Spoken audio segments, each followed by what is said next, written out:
And the other famous graffiti artist is Keith Haring, who we know. So at the Broad in LA, Keith Haring and Basquiat are displayed together in the same room, with Haring on one wall, Basquiat on another, side by side, and it's obviously intentional. Keith Haring, famous for going down into the New York subways in the 80s and on blank billboards, painting and doing graffiti. He was arrested for this a few times. They probably stopped arresting him after his paintings showed up in MoMA in New York. But he then, of course, became famous for his work with AIDS awareness and the work that he did around those topics. But his works are always very simple, very straightforward. There's not a lot of color, if any. Some of them are just a single color like this. And the compositions are really, really basic, really simple, and really straightforward. And there's a bunch of them in here, and each one has its own idea, its own meaning. And then I have another thing here that I want to show, which is the Frida Kahlo, the Diary of Frida Kahlo. I got this a few years ago. I was going to do an MFA program in San Francisco, which I backed out of at the last minute, but I bought the textbook ahead of time. And so here this is photographs of, and there's text later on, photographs of the Diary of Frida Kahlo. And again, I think this one's really interesting. There's a lot going on in here, a lot of layers added on. Almost muddies it, but it's still, the image is still strong enough to be recognized. And here too, a face on a face. There we go. So these were probably her early ideas, probably things that she would develop later. Not very different from the final works, but you can see that. I have something else saved here because I think that's a really interesting idea. So, and this one too on the side. I like the way she has contained it inside that shape. And it's got a lot of feeling. So I wonder then if, if feeling is a more important thing than precision in the art practice. So I have something that I meant to show one other time, one of the last talks, and it's this book here. I first saw it in Switzerland at the home of Stu's uncle Norman. He was a collector of Stanley Roseman's art.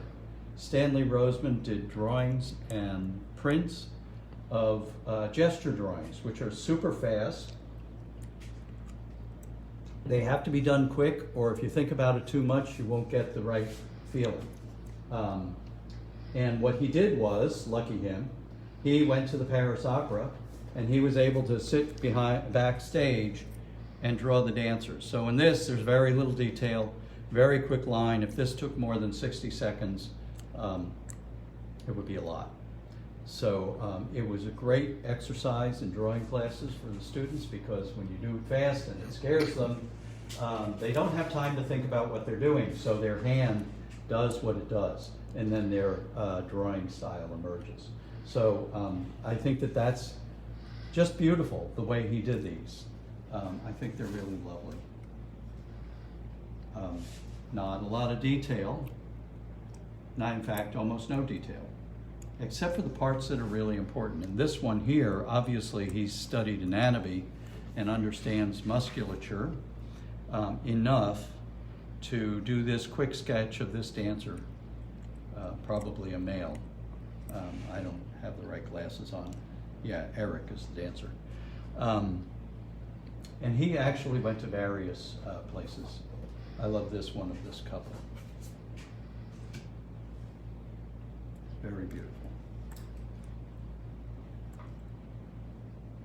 So, so quick, and not too much thought.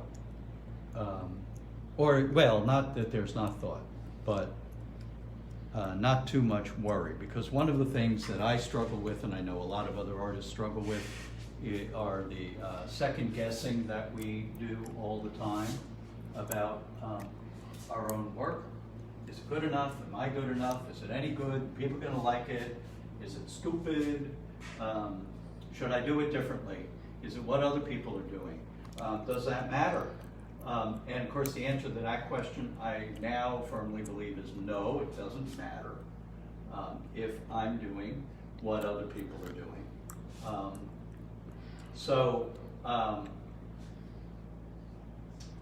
On my good days, I know that. On other days, not always. So let's go back to this, because there are two things I want to show from the 20th century, well, three, before I show you some of mine. Miro is probably my favorite artist, and so I have a couple of books of his work. This one here, one of the things that he did is he said famously he was going to assassinate painting. So this book is Painting and Anti-Painting. So there are a couple of chapters in here that bring that out. He did a series of collages. So his collages were,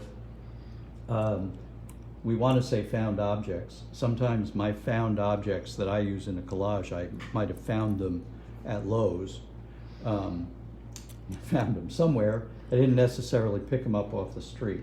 So here is sandpaper and wire and other papers and fabric that he's put together in a collage. Let me see what others are in here. This is a larger version of that same one. Here's one where he's got a collage and a painting, or a collage and a drawing together. Conte crayon drawing with the collage materials on top, the mixed media. And not as organized as Michelangelo or Da Vinci, but still interesting, still intriguing, at least to me, maybe not everyone else. So here are some more examples of that. I like these, of course. And this one we have Conte crayon, tar paper, various papers on flocked paper. So the basis is a flocked paper. Still interesting. And so I can relate to say that when I'm doing something like this over here, let's turn around a little bit.